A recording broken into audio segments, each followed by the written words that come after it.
भारत एक कृषि प्रधान देश है, ये बात तो सभी जानते हैं। लेकिन खेती करने वाले किसान जिस चीज पर निर्भर रहते हैं वो है बारिश या पानी। हालांकि कई बार किसानों के सामने प्राकृतिक आपदा जैसे बारिश, सूखा, तूफान की समस्या आ जाती है। इन्हीं समस्याओं से निपटने के लिए सरकार ने प्रधानमंत्री फसल बीमा योजना की शुरुआत की, जिससे किसानों को वित्तीय सहायता मिल सके।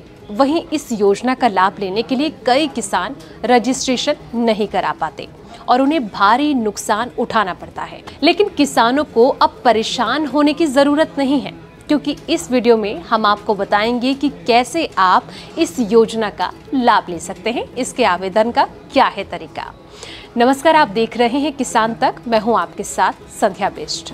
अगर आप फसल बीमा योजना का लाभ लेना चाहते हैं तो उसके लिए आपको 31 जुलाई से पहले रजिस्ट्रेशन करना है। ये रजिस्ट्रेशन की आखिरी तारीख है। हालांकि इस खरीफ सीजन के लिए आप बीमा करा रहे हैं तो उसके लिए आपको पहले ये समझना जरूरी है कि आप किन फसलों का बीमा करा सकते हैं। अनाज, दलहन और तिलहन सहित खाद्यान्न और वार्षिक बागवानी फसलें हैं। खरीफ मौसम में धान, मक्का, ज्वार, बाजरा, उड़द, मूंग, मूंगफली, तिल, सोयाबीन और अरहर जैसी फसल का आप बीमा करा सकते हैं। बीमा के जरिए प्राकृतिक आपदा की वजह से फसल के नुकसान के आर्थिक बोझ को कम कर सकते हैं।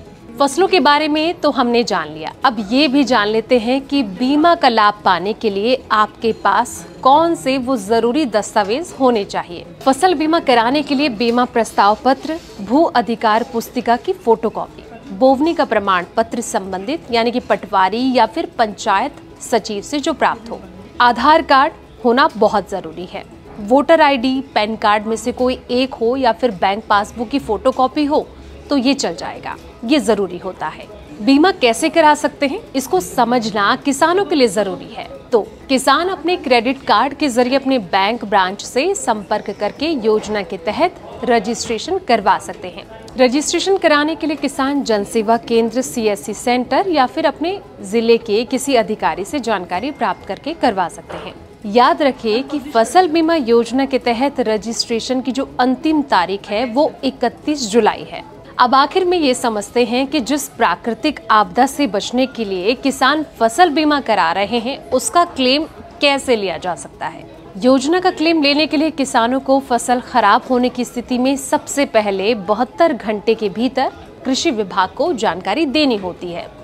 72 घंटे में बीमा कंपनी के एजेंट, टोल फ्री या संबंधित कृषि अधिकारी को जानकारी देनी होती है।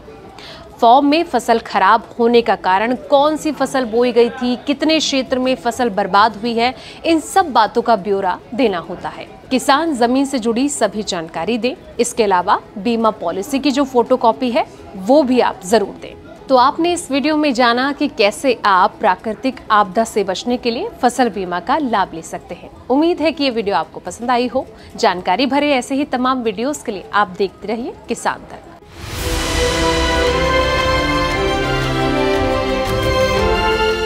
ये उत्तर प्रदेश है। यहाँ नीली क्रांति के वाहक बन रहे हैं मछली पालक, और इसके पीछे है केंद्र और राज्य की डबल इंजन वाली सरकार की डबल योजनाएं। उत्तर प्रदेश की टीम ने आदरणीय प्रधानमंत्री जी की प्रेरणा से वो परिवर्तन करके दिखाया है। और परिवर्तन आज सर्वत्र, हर पक्ष में, हर स्तर पर, हर गांव में, हर मोहल्ले में, हर कस्बे में, हर जनपद में वो देखने को मिल रहा है। केंद्र की ओर से प्रधानमंत्री मत्स्य संपदा योजना चलाई जा रही है, तो राज्य की ओर से मुख्यमंत्री मत्स्य संपदा योजना लागू की गई है। इन योजनाओं में सरकारी और गैर सरकारी तालाबों पर मछली पालने के लिए राज्य सरकार की ओर से अनेक सहूलियतें दी गई हैं, ताकि मत्स्य उत्पादन का दायरा और मछली पालकों की आय दोनों बढ़ सके। सरकारी आंकड़ों के मुताबिक यूपी में मछली पालन से 39 लाख परिवारों का घर चलता है, जिन परिवारों की आय बढ़ाने के लिए 20 मई 2020 को प्रधानमंत्री मत्स्य संपदा योजना लागू की गई।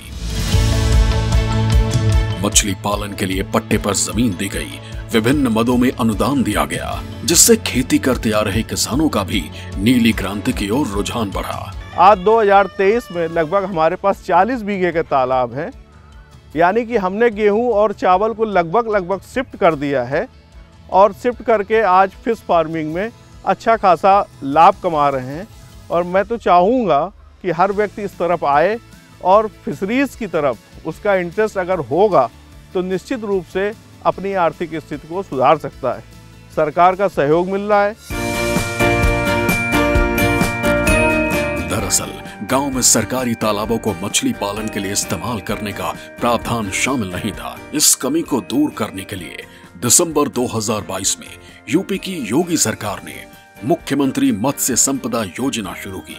ग्राम सभा के तालाबों को भी मछली पालन के लिए पट्टे पर तालाब देने की छूट दी गई और 4 लाख रुपए प्रति हेक्टेयर की आने वाली लागत पर 40% तक अनुदान दिया जाने लगा। ग्राम सभा के तालाबों में 25 से 30 क्विंटल प्रति हेक्टेयर की दर से मछली का उत्पादन हो पाता है, जबकि सरकार की ओर से अनुदान देने से और तकनीकी सहायता मुहैया कराने से ये उत्पादन 50 क्विंटल प्रति हेक्टेयर तक पहुंच सकता है। पर डे मैं 100 से 150 किलो मछली सेल करता हूं, जिसमें मेरा प्रॉफिट 7 से 10 हज़ार रुपये पर डे का होता है। महीने में 20 दिन में अगर सेल कर लेता हूं तो मैं 2 लाख रुपए महीना कमाता हूं। तो मेरा मेन रीज़न ये था कि मैं नेचर से रिलेटेड अपने गांव में रह करके एक अच्छा काम करना चाह रहा था, जिससे नेचर को भी फ़ायदा हो, मेरे को भी फ़ायदा हो। प्रदेश में ये योजना 5 साल के लिए लागू की गई है, जिसके लिए 24 करोड़ रुपए प्रतिवर्ष की दर से 120 करोड़ रुपए बजट दिया गया है। सरकार ने इस योजना में प्रतिवर्ष 600 हेक्टेयर जल क्षेत्र तैयार करने का लक्ष्य रखा है, जिससे 5 साल में यूपी में कुल 3000 हेक्टेयर जल क्षेत्र तैयार होगा और बड़े पैमाने पर मछली पालन होगा। ये सारी स्कीम यूपी सरकार के मत्स्य विभाग की इस वेबसाइट पर दी गई है, जिस स्कीम का कोई भी पात्र नागरिक लाभ उठा सकता है।